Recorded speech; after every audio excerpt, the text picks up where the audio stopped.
Alhamdulillahi Rabbil Alameen. Wassalatu wassalamu ala Sayyidil Anbiya'i wal Mursaleen wa ala alihi wa ashabihi wa azwajihi ummahatil mu'minin wa ala sa'iri atba'ihi ila yawmiddin. Amma ba'du fa'a'udhu billahi minash shaitanir rajim. Bismillahirrahmanirrahim. Hamim wal kitabil mubin. Inna anzalnahu fi laylatin mubarakatin inna kunna munzirin. Fiha yufraqu kullu amrin hakim amran min indina inna kunna mursilin. Rahmatan min rabbik innahu huwas sami'ul alim. Wa qala Allahu tabaraka wa ta'ala fi maqamin akhar. Wa man yadhlim nafsan wa man ya'mal su'an aw yadhlim nafsahu thumma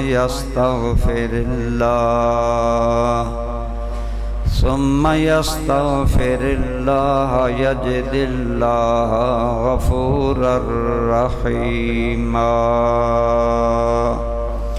Sadaqallahu maulanal azim.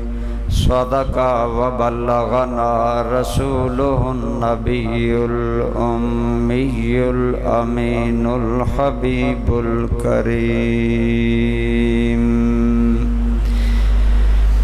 Allahumma salli ala sayyidina wa maulana Muhammadin wa ala ali sayyidina wa maulana Muhammadin wa barik wa sallim alayhi. As-salatu wassalamu alayka ya sayyidi ya Rasulallah wa ala alika wa ashabika ya sayyidi ya habiballah.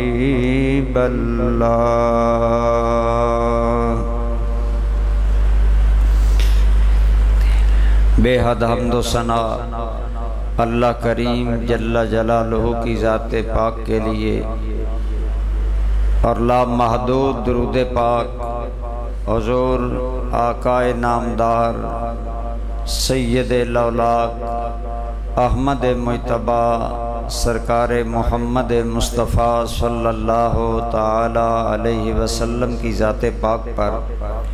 اس کے بعد برادران اسلام، بزرگوں، دوستوں، عزیزوں،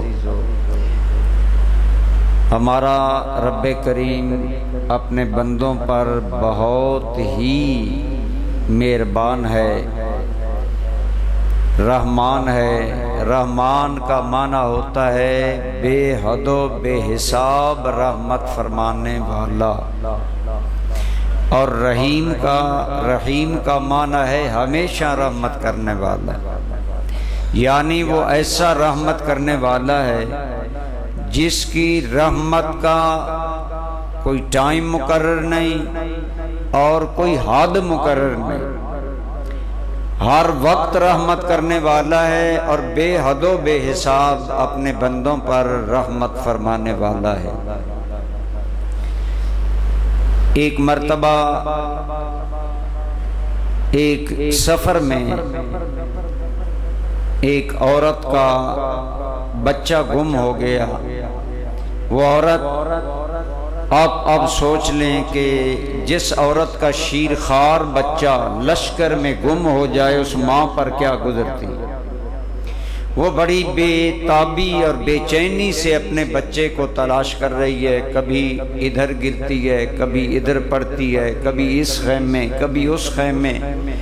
انتہائی بے چینی میں وہ گھوم رہی ہے کہ یکلخت اسے بچہ مل گیا.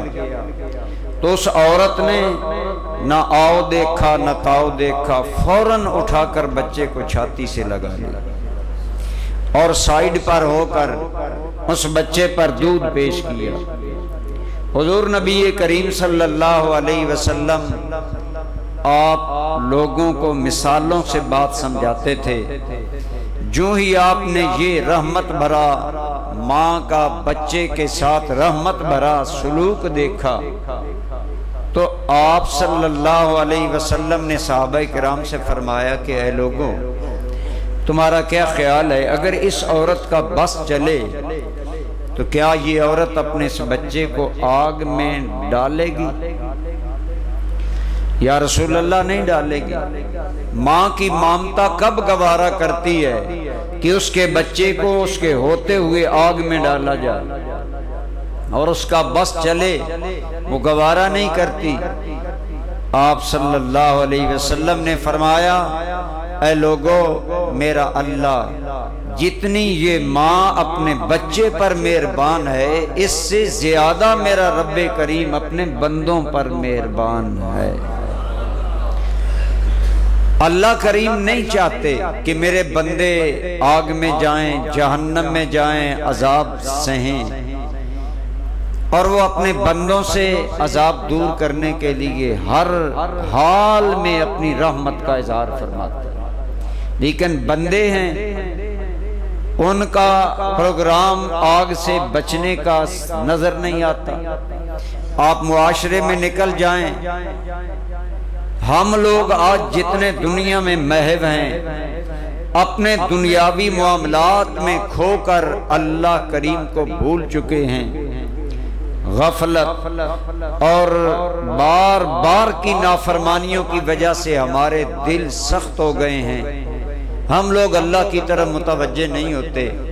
لیکن دوستو، اللہ کریم مہربان ہے، اس نے رحمت فرمانی ہی فرمانی ہے، وہ مہربانی کرتا ہی کرتا ہے.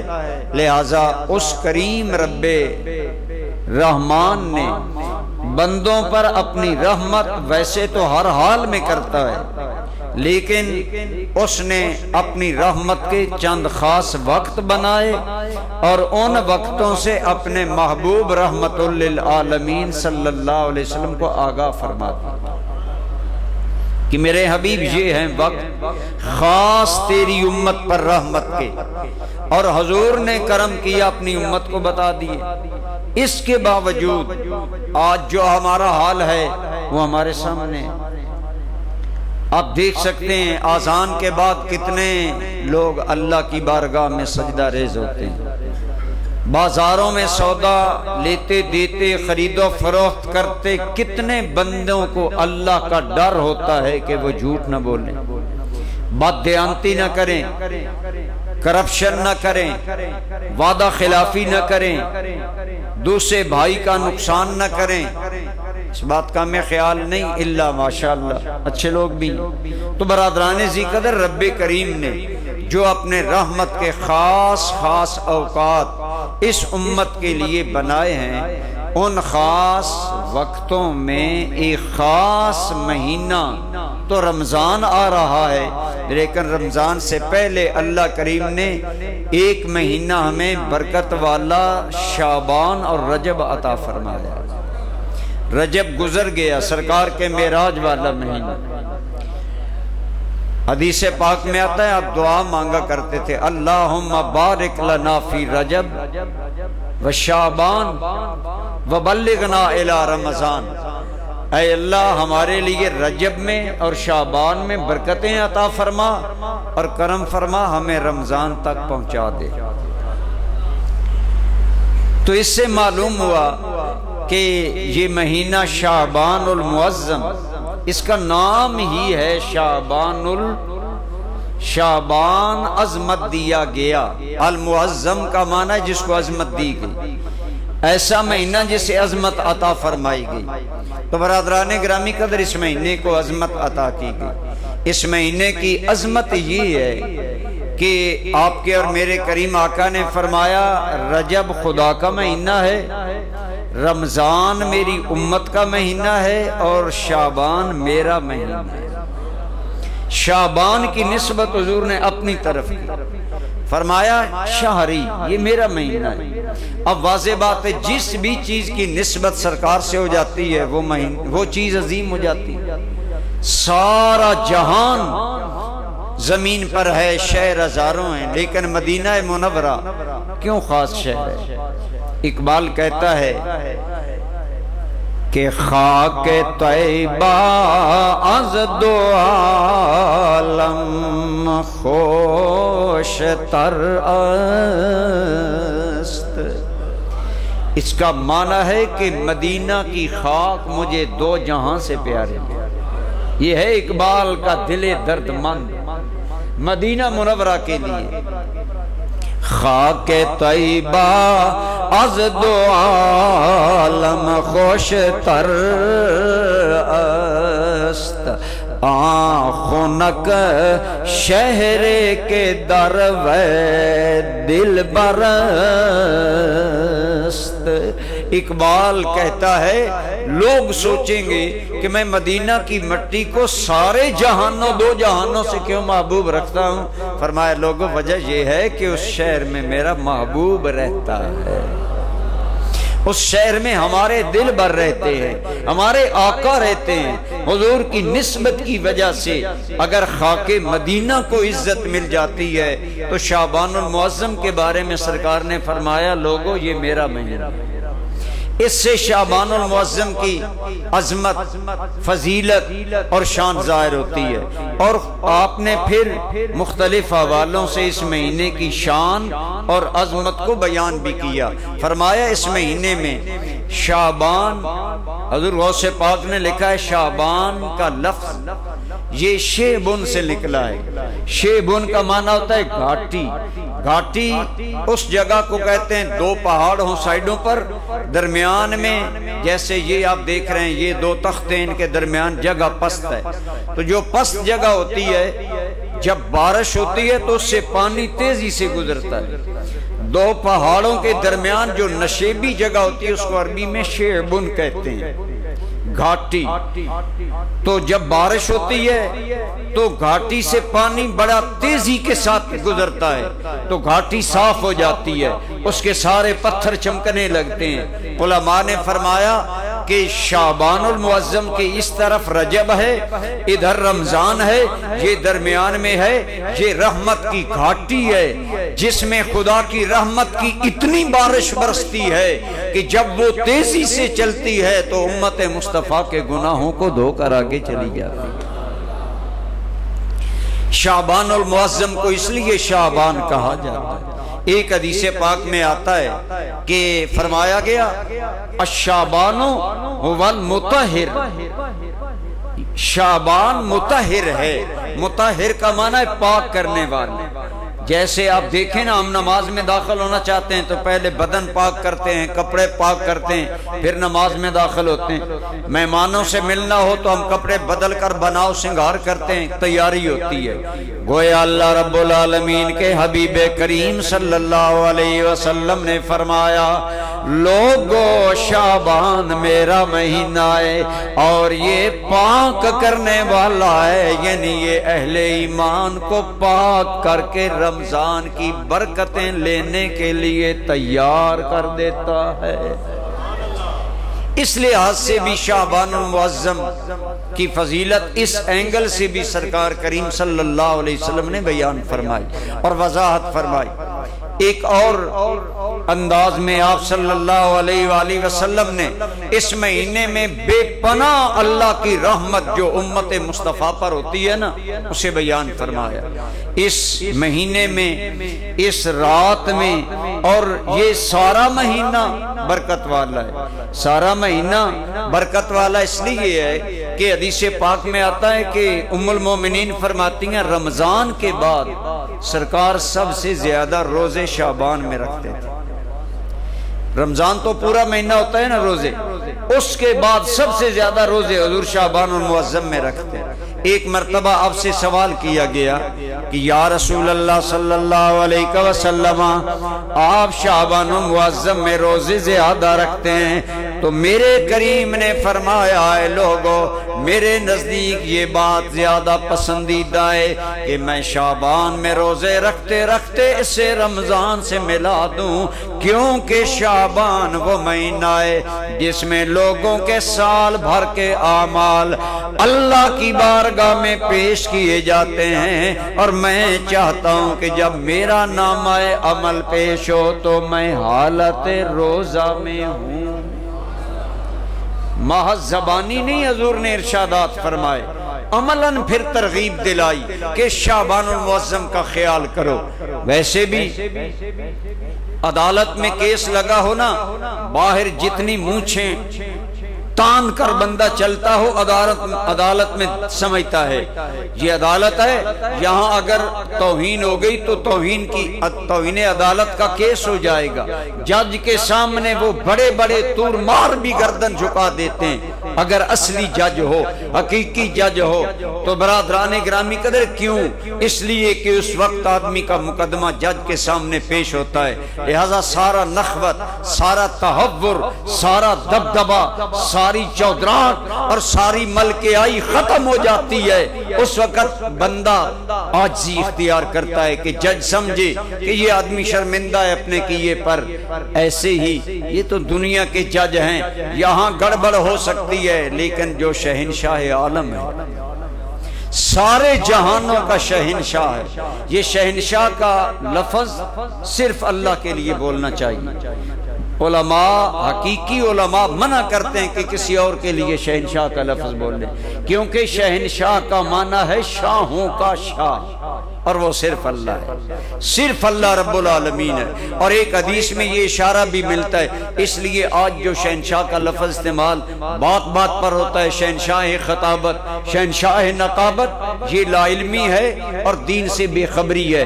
احتیاط کرنی چاہیے، شہنشاہ صرف اللہ کو کہنا چاہیے. تو عرض یہ ہے دوستو، جو شہنشاہ عالم ہے، سارے جہانوں کے شاہوں کا شاہ ہے، جب اس کی بارگاہ میں ہمارا عمل پیش ہو ہماری حالت کیا ہونی چاہیے؟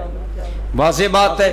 اسی طرح آپ صلی اللہ علیہ وآلہ وسلم نے ایک اور حدیث پاک میں فرمایا کہ جب رمضان المبارک کی 15ویں رات آتی ہے، یعنی درمیانی رات جسے ہم شب برات کہتے ہیں، جب یہ رات آتی ہے تو سرکار کریم صلی اللہ علیہ وسلم آپ نے بھی فرمایا، اور یہ جو قرآن کریم میں سورہ الدخان کی آیت نمبر 3 اور 4 ہے، بعض علماء نے فرمایا یہ 15ویں شعبان کی رات کے بارے میں نازل ہوئی. ارشاد ہوا انا انزلناہ فی لیلۃ مبارکہ، ہم نے اسے برکت والی رات میں نازل کیا.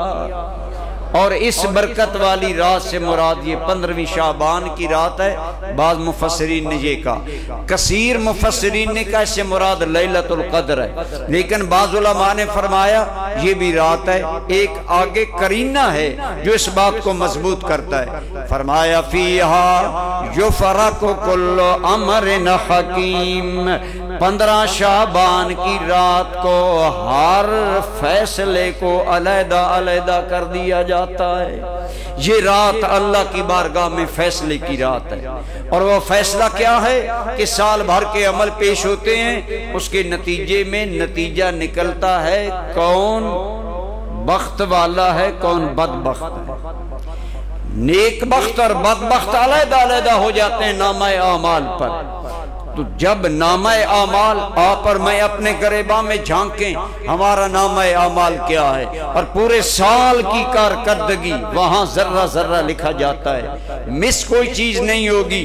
سوچیں ہم نے عمل کیسے کیے، اور اگر عملوں میں کوئی کمی ہو گئی ہے تو جس رات فیصلہ پیش ہو رہا ہے وہ مالک ہے، بدل بھی سکتا ہے، بدلنے پر قادر بھی ہے۔ ایک آدمی بدبخت ہو اپنے اعمال کی وجہ سے، لیکن وہ اپنی رحمت کی وجہ سے اسے نیک بخت بنا دے، وہ قادر بھی ہے اور بناتا بھی ہے۔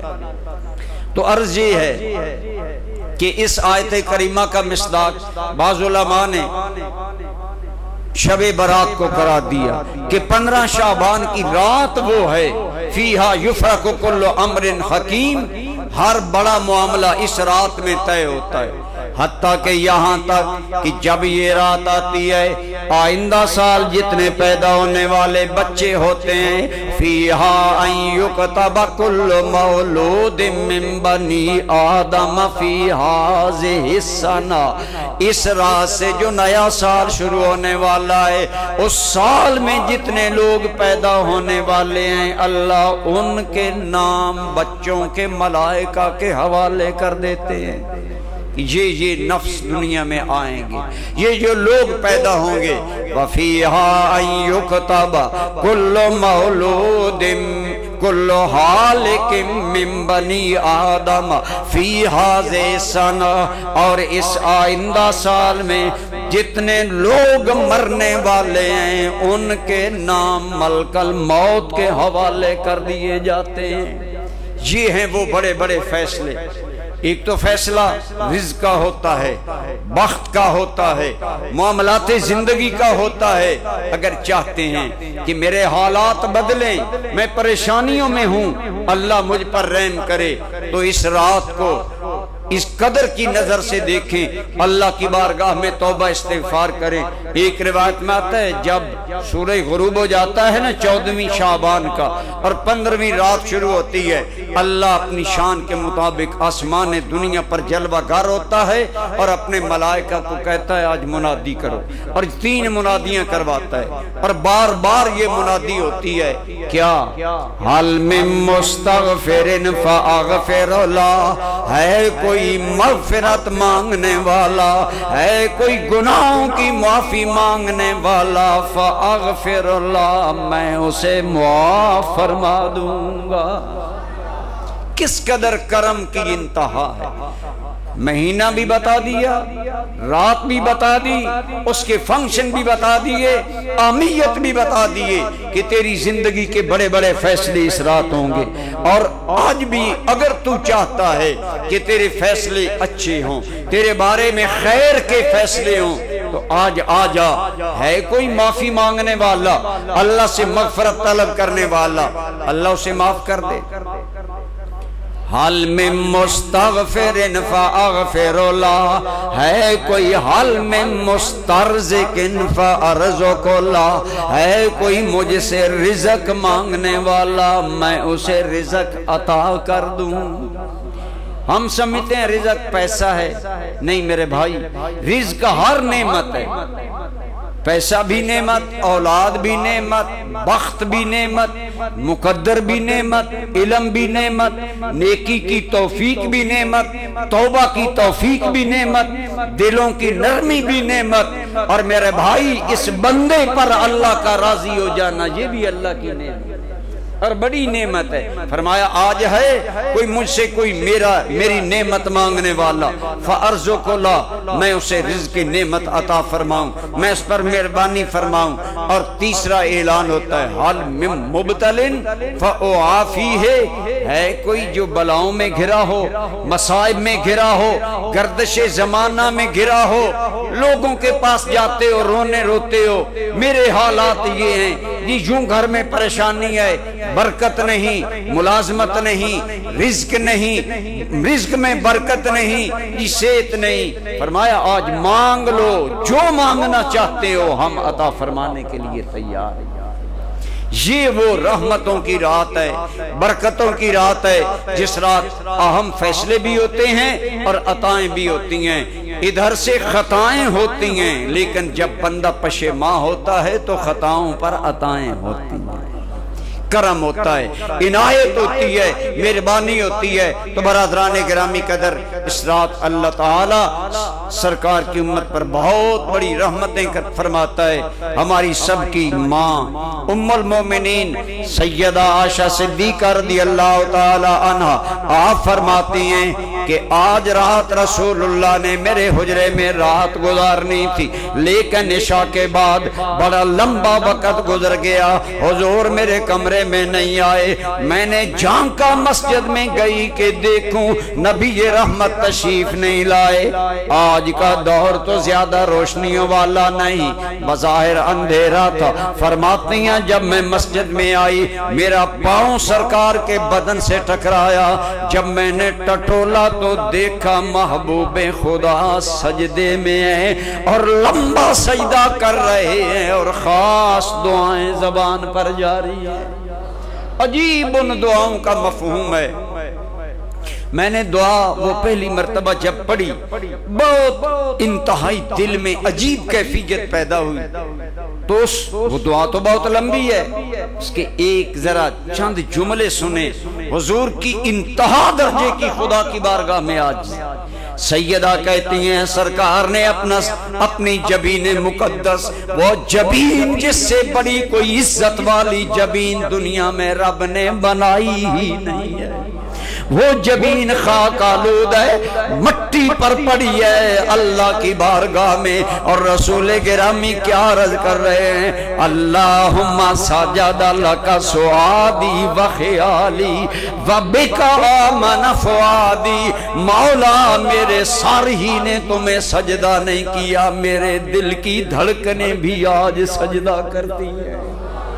میرے مالک میرے دل کی دھڑکنیں بھی تمہیں سجد لک سعادی و خیالی، میری دل کی دھڑکنیں تمہیں سجدہ کرتی ہیں، میرے دل کی یہ حرکتیں تمہیں سجدہ کرتی ہیں۔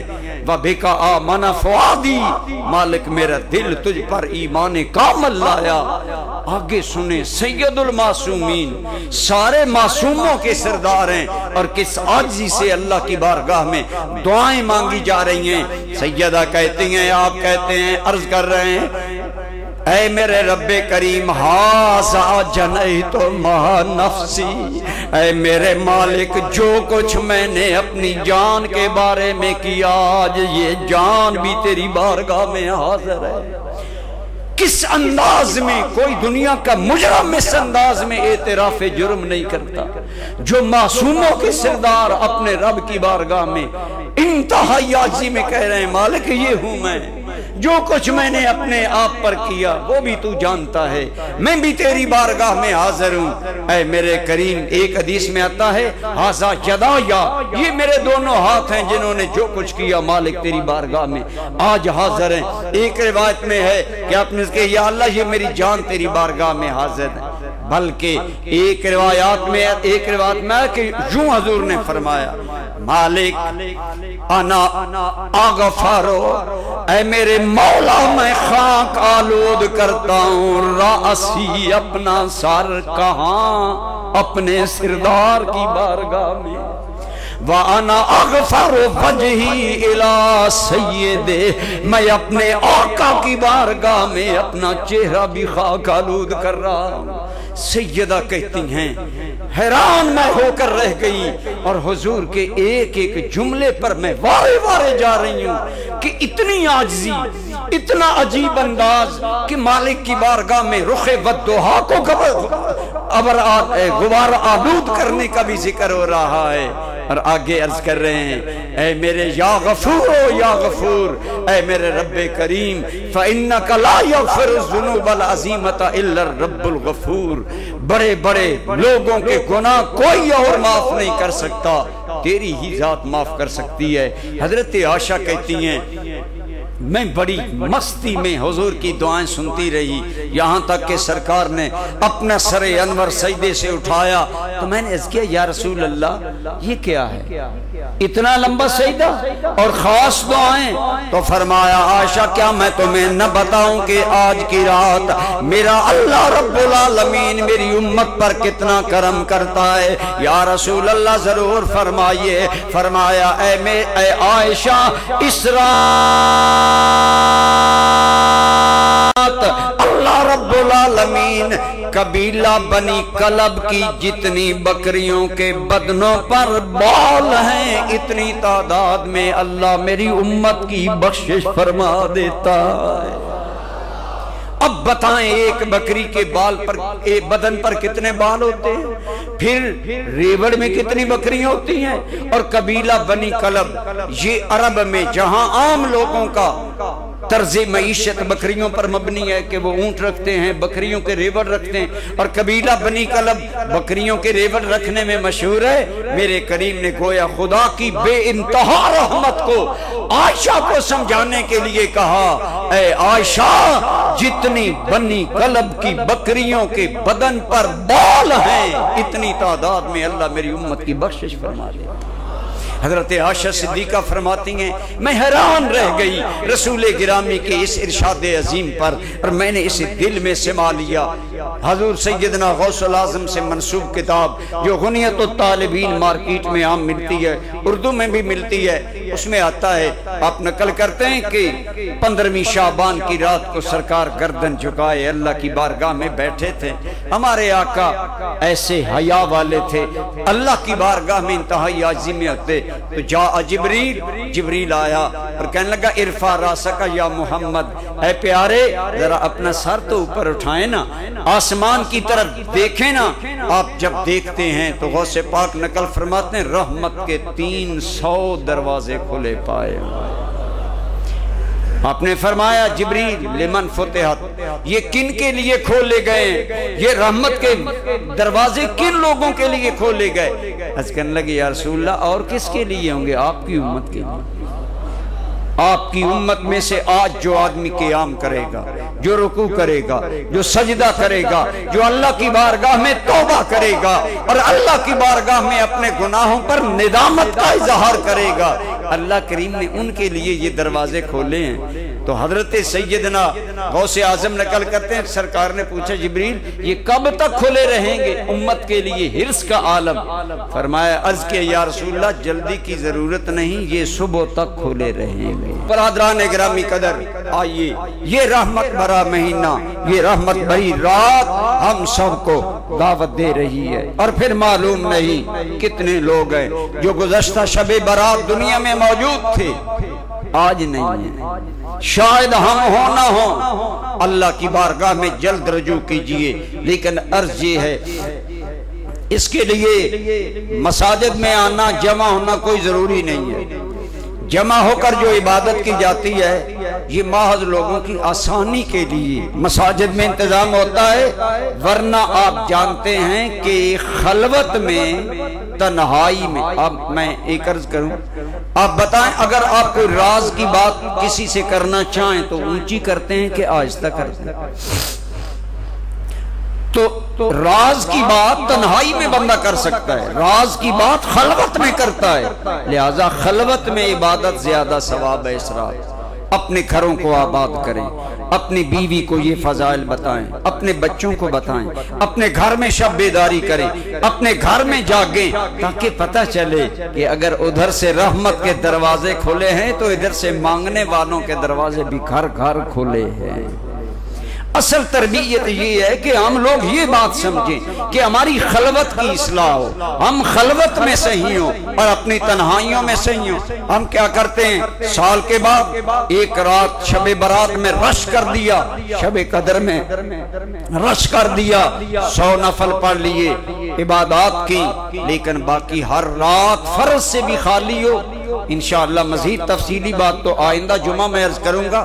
اس سلسلہ میں شب برات کی برکتیں اور ہمارا رد عمل، اس پر انشاءاللہ آئندہ جمعہ گفتگو ہوگی، لیکن آج اتنی ہے کہ برادران ذیقدر یہ اہم رات ہے، یہ ہمارے فیصلوں کی رات ہے، بلکہ میں تو کہا کرتا ہوں یہ تیرے میری موت اور زندگی کے فیصلے کی رات ہے۔ ہمیں کیسے گزارنی چاہیے خود فیصلہ کریں، کیا آتش بازی میں گزارنی چاہیے، کیا پٹاخہ بازی میں گزارنی چاہیے، کیا سیویاں اور حلوہ کھا کر، یہ سیویاں حلوہ بنانا کوئی اسلام میں اس کا حکم نہیں ہے کہ ضروری حلوہ پکایا جائے، ضروری کوئی، ہاں یہ بات یہ اس رات چونکہ نبی کریم جنت البقیع میں گئے اور اہل ایمان کی بخشش کے لیے دعا کی، یہ حدیث سے ثابت ہے، لہذا اس رات قبرستان جانا اور اہل ایمان کی بخشش کی دعا کرنا یہ سنت سے ثابت ہے۔ لیکن اسی میں ہمارے ہاں بر صغیر میں یہ ہے کہ شام کو قرآن پڑھا جاتا ہے اور کوئی میٹھی چیز پکا کر اس پر ختم پڑھ کے مرنے والوں کو اپنے رشتہ داروں کو بطور خاص ایصال ثواب کیے جاتا ہے۔ یہ منع نہیں ہے، جائز ہے، کرتے ہیں تو کوئی حرج نہیں، لیکن اسی کو مقصود بنا لیں کہ جو حلوہ نہ پکائے، جو کھیر نہ پکائے، وہ شب برات نہیں منا رہا، یہ کوئی اس طرح منانے والی رات نہیں، یہ تو رب کو منانے والی رات ہے، یہ تو اللہ کو راضی کرنے والی رات ہے۔ اس لیے ہر چیز کی حیثیت کو ضرور سمجھیں، اس پر رکھیں اور اس کے مطابق انفرادی عبادت کی کوشش کریں۔ امہات المومنین کو حضور خاص راتوں میں ترغیب دلایا کرتے تھے، شب قدر میں امہات المومنین کو آخری عشرہ حضور اعتکاف کا حکم کرتے، عبادات کا حکم کرتے۔ آپ بھی اپنے گھروں میں، روایت میں آتا ہے جب کوئی مرد سحری کو جاگے نا اور اپنی بیوی کو کہے اے اللہ کی بندی جاگ، اللہ کو یاد کرنے کا وقت آ گیا، تو عالم بالا پر اس چیز کا ذکر حوریں اور ملائکہ سنتی ہیں اور دیکھتی ہیں۔ اور حدیث پاک میں آتا ہے ایسا کرنے والوں کو اللہ ذاکرین اور ذاکرات میں لکھ دیتا ہے کہ اس میرے بندے کا نام ذاکرین میں لکھ دو، اس میری بندی کا نام ذاکرات میں لکھ دو، اتنا اللہ خوش ہوتا ہے۔ تو یوں اس چیز کو اپنائیں، اپنے گھر عادت بنائیں، ہر سحری کو جاگنے کی، ہر سحری کو منادی ہوتی ہے، ہر سحری کو رحمت کا دروازہ کھلا ہوتا ہے۔ آئیے ہم ان اصل حقائق کی طرف آئیں اور اپنے خلوت قدے میں سچی توبہ کریں، سچے انداز میں اللہ کی بارگاہ میں رجوع کریں۔ اللہ کریم ہمیں اس مبارک رات کی برکتیں حاصل کرنے کی توفیق عطا فرمائے۔ وما علیہ